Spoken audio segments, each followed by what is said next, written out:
It's the EFL Fantasy Show, Stacey West, etc., etc., etc. Welcome. Thanks for watching. Whatever. Hi, everybody. We didn't do it last week because Chris was gallivanting off around London. And I won.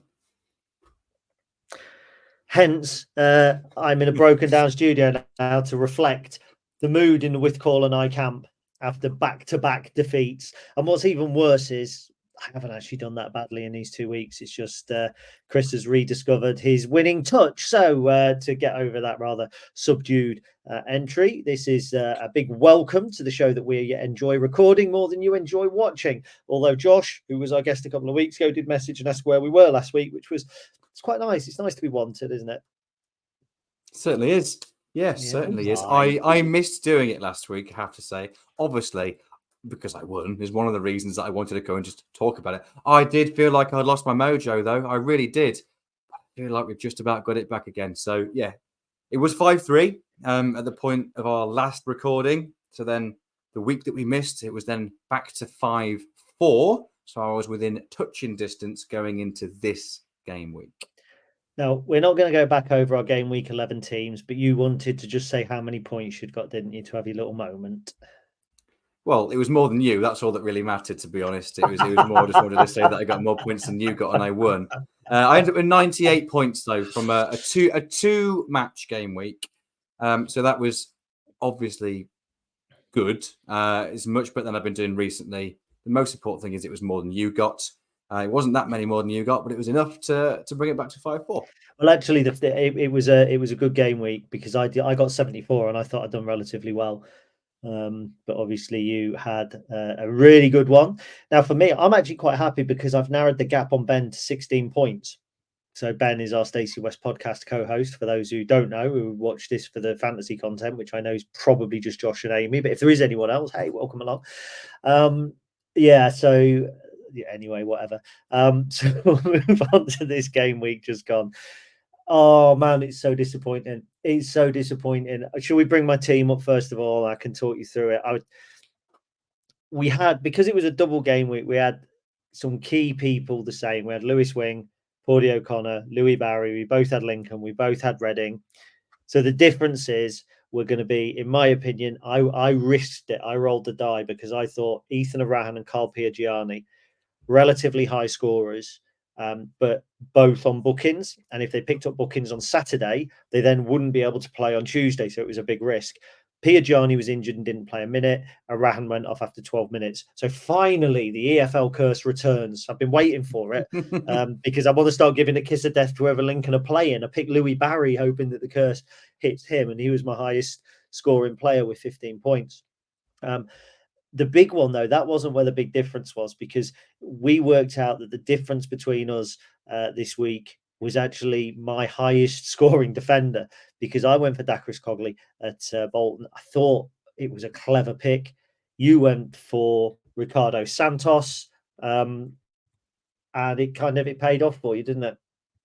It did, yeah. Ricardo Santos ended up with 25 points. I think what's quite interesting here is, again, it was a relatively small number of teams to pick from, really, in terms of teams that were playing twice. I think was there only 6, maybe 8 teams that were playing twice in the last game week. So makes sense to pick players, of course, from those teams.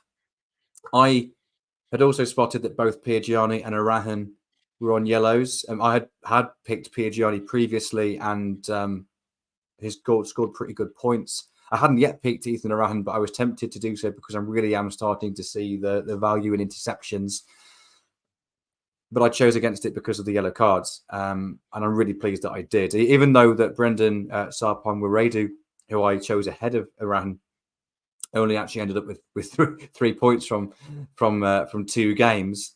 Amazingly, it was more than Arahan got picked up with just a single one. I'd also decided to go for Fraser Horsfall instead of Piergianni, who only picked up 4 points despite picking up quite a lot previously. So even though the people I replaced them with didn't do particularly well, they did marginally better than the 2 you picked, which was lucky, to be honest. But the big one, as you mentioned there, was Ricardo Santos, who scored 25 points from centre-back. So well done him and well done me. Well, do you know what? It was I wasn't feeling it on Saturday because I think because we were at the game, the Stockport game, and then I was out afterwards. I've been drinking beforehand. I wasn't quite as intently watching what was going on. And actually, we came out of Saturday really close. I think there was only about 4 or 5 points in it going into last night's games. And then obviously Santos got an early goal, and I was just praying, come on, Cogley, man, get yourself forward, get on the end of a cross, create a cross, do something, poking him with a stick. But come on, it was a great week for you, but doesn't it just underline that fine margins? It really is just that fine margins, because I can't add up your points total tally there, but you just look at just that Dakris Cogley, really. I mean, Piergiani and around, okay, you got 3 more points than me in that little bit. But if that one defender hadn't been any different, because actually I've got 3 points for the goalkeeper that you haven't. Mm-hmm. So all of the picks that were contentious, we were dead equal. It was literally just that kind of that one defensive thing. I had Santos in, I had Waidu in, and I had Santos alongside Dakris Cogley, and I thought I don't want to put all my eggs in one basket. That's one of the lessons that I've learned. So I took him out and put Piergiani in, thinking, he'll do well. Prick. I'm never picking Piergiani again. I don't know why I go for players and clubs that I loathe. The thing is, though, he's pretty unique in terms of point scoring, because and also it's partly Stevenage's style, isn't it? In that there's not a huge amount of finesse to their defending, so he's very dominant in terms of winning headers and clearances, and they don't tend to play out too much. So he's going to, for want of a better word, lump it off the pitch. So that's going to count as a clearance more so than a 10-yard kind of cushioned pass. I'm not sure the stats would count that as a clearance, even if it was just one touch, like a 60-yard boot up the pitch would do. So I get your point, but I think it's worth picking him again, to be honest, once his booking's over and done with.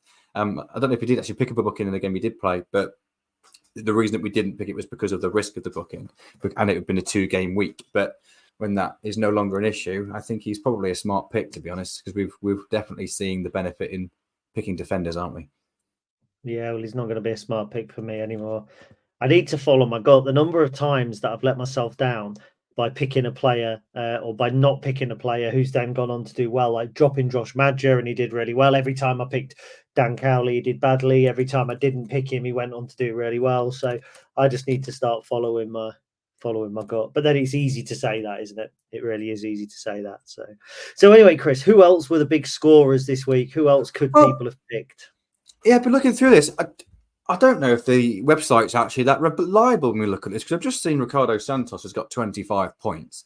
And then I click on the website, look at who got the most game week points, and the highest defender's got 12 points, which doesn't seem to be entirely correct. So we'll ignore the defenders and the goalkeepers for now, because that isn't that interesting.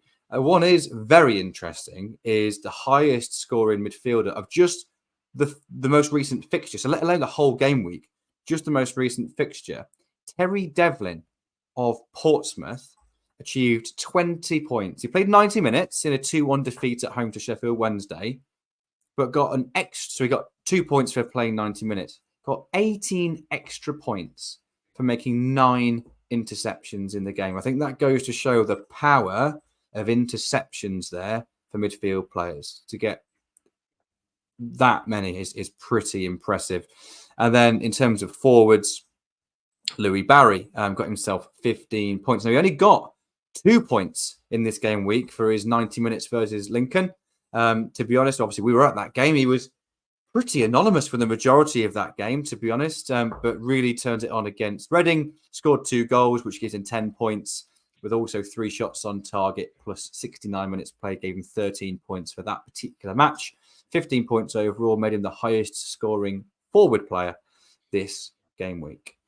We both picked him, which is always nice. We did both pick him. Now we'll have a quick look at the current Stacey West League table for those that are taking part. You may have just got a glimpse a moment ago when I inadvertently put it on, and it just shows how well you actually did, Chris.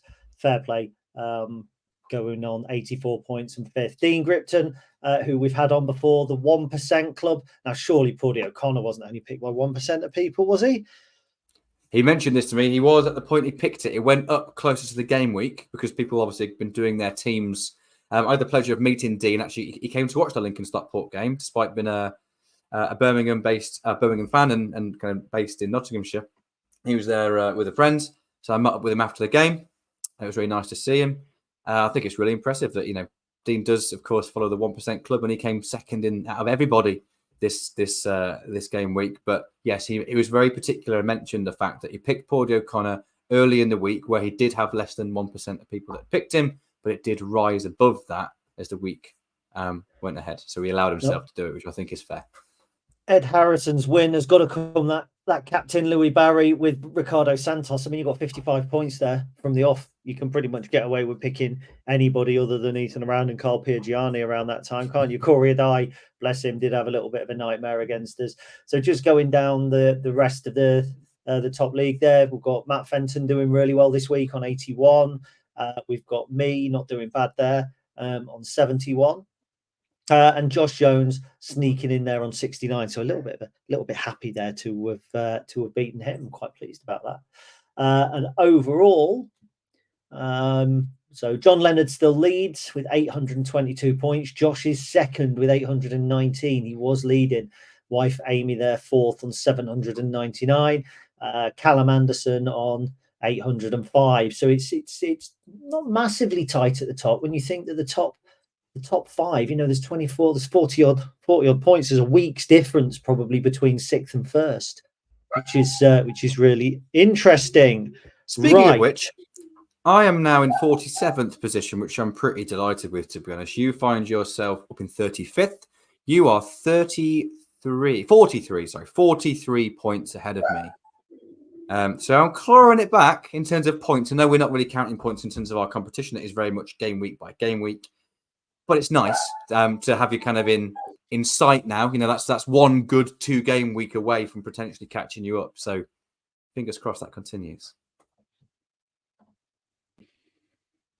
Reeling me in, yes, but it's still a big gap. But of course, it's another double game week, and those double game weeks really do count. Now, what I think's interesting is actually the gap between us is about the same as it was when we started, because I think I'd only picked up 40 odd points early doors. So it's been there's not a lot between us. And for me, the big thing is, can I claw Ben in at the moment and hold you off at the same time? So we shall see. Now, this week is really interesting because it's a double game week in the Championship, but not anywhere else. So it's kind of focused our attentions on a division that we are not particularly used to. So we'll bring your team up first and have a look. So talk us through a little bit of this. I'm just having a look through Cummings. He's the goalkeeper, I think, that spat at Sean Raggett many moons ago, isn't he, Jamie Cummings? Yeah, he is. You're absolutely right. Yeah, good knowledge. Yeah, it's interesting, isn't it? Because I'd say my knowledge is probably certainly a lot more based in League One and League Two. And just generally speaking, I find the Championship this season particularly the least interesting out of the 3 EFL divisions. And this is more wider football than just fantasy. But I think the fact that there is almost too many divisions in the Championship, this is the haves of parachute payments and the have-nots who don't have the parachute payments, it always creates that real kind of big line and big separation in the Championship in terms of quality on the pitch, and therefore potentially consistency as well. And I've kind of lent into that a little bit here with my selections. I have to admit, that's another reason why it's always really nice when you see promoted teams from the Championship to the Premier League who don't have parachute payments, because it means they've done something a little bit out of the ordinary and a little bit surprising. But I think because I tend to stay away from it in terms of my interest and maybe my selections, particularly when it comes to defenders, I tend to find the games are maybe a little bit more chaotic in the lower divisions. There are certainly more clearances, for example, higher numbers for clearances lower down the divisions. So maybe defenders are less powerful in the Championship than they are lower down. But I've stuck to the trusty 3-2-1 formation with the 3 defenders selected. And I have to admit, and I don't want this to come across too negatively on the podcast, this is the least amount of fun I've had picking a team out of any of the EFL weeks so far. It was restricted to the Championship, and also I feel like I've been incredibly predictable.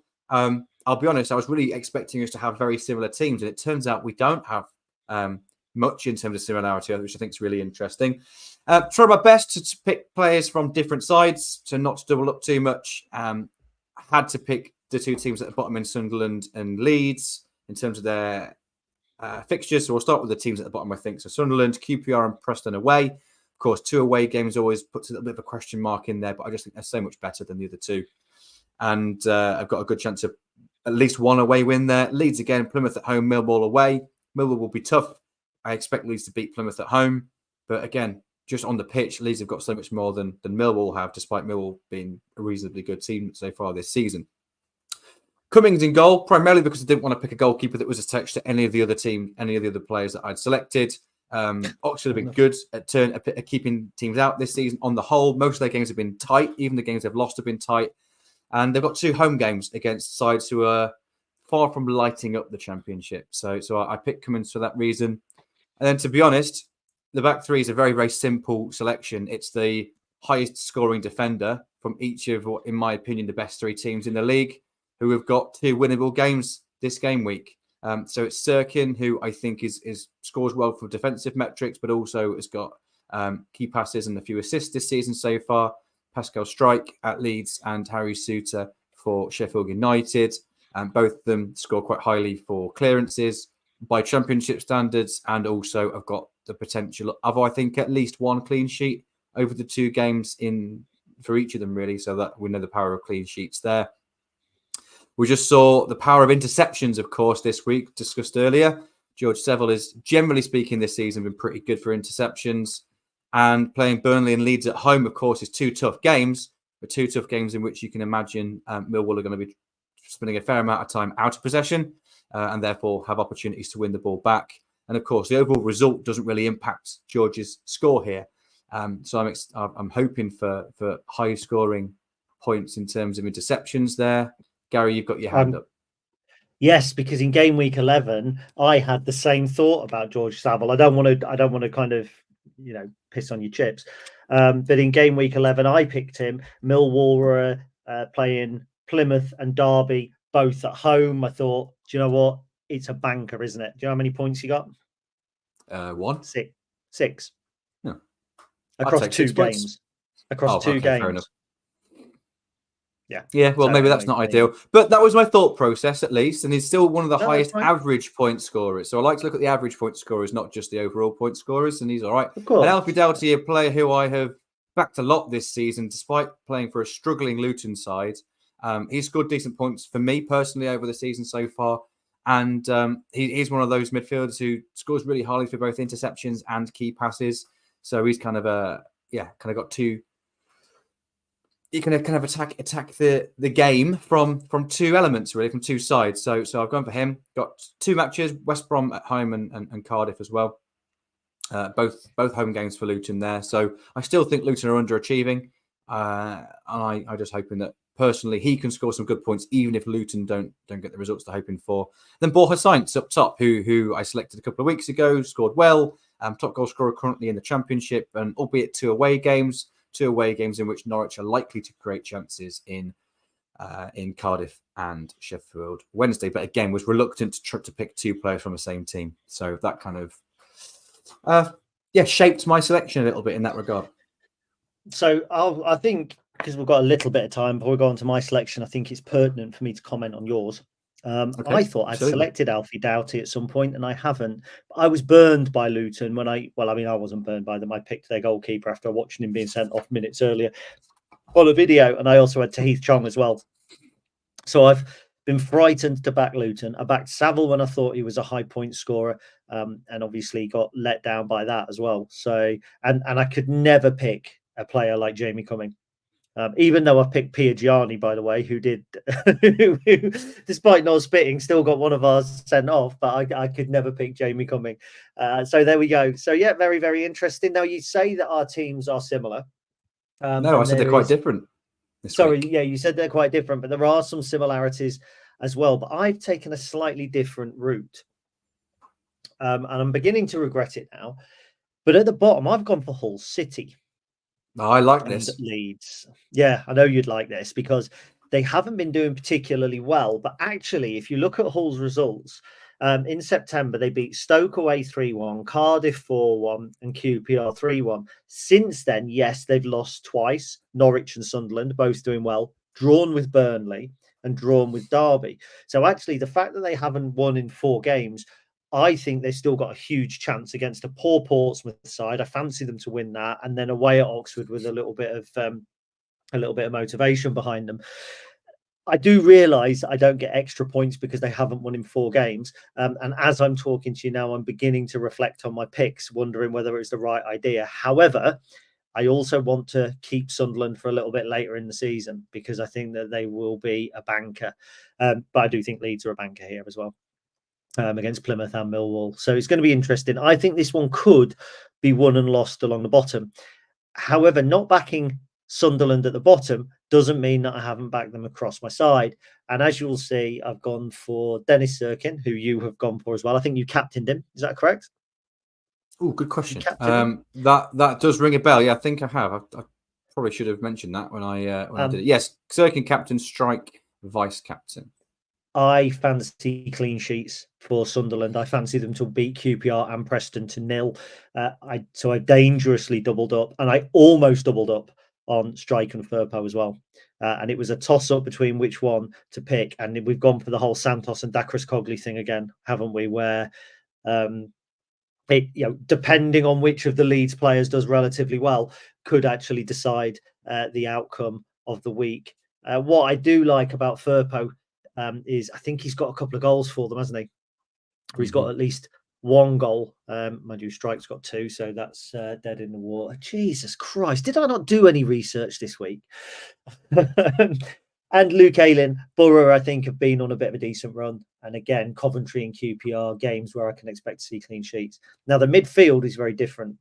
I've noticed that it's not always the players that you select week in, week out that do the best. And you get into this mindset of George Saville does well. People have picked him. He's got the points. Alfie Doughty does well. He appears all the time. So I've tried to go a little wider now. I think Mr. Colwell, Cardiff have turned things around a little bit. What I actually did, I just looked at the players that played all the games for their team this season and thought they're definitely going to play, because that stung me with Piergiani and Arahan. If those 2 players had played a full 90 minutes for their teams, I would have had more points this week. It's that simple. So I've looked at the players who have scored relatively highly week over week or on average, looked at the games that those teams have got. Are they going to be involved? And if they are, do I think they're going to have decent control? So I think Norwich and Luton, if you're a midfielder, you can either be a midfielder in a team that's getting controlled, as in Cardiff versus Norwich, but still be getting interceptions, etc. But you could also be an attack midfielder who gets among the goals if you're playing the likes of a Luton or a Sheffield Wednesday or a Swansea, who perhaps are a little bit lower down. Hence my 2 picks in the middle of the park, Colwell, and I'm going to give it a go, Chak Vatadze. That's correct. Is that right? Yes, it is. There we go. And then really, this is sneaky. I thought that you would pick Signs up top, and I didn't want to go head to head by picking Madja, so I picked Signs as well. That's fair. I think that's where the sort of tactics come into this. I like your thinking. Overall here. Your team looks a bit like the sort of team I'd have picked a few weeks ago. I think we've swapped a little bit here in terms. I've gone really risk averse. I've gone consistency and trying to get as many guaranteed points as possible. But maybe my ceiling isn't as high as yours, because there's not that many players that I've selected that have got the potential to score really, really highly.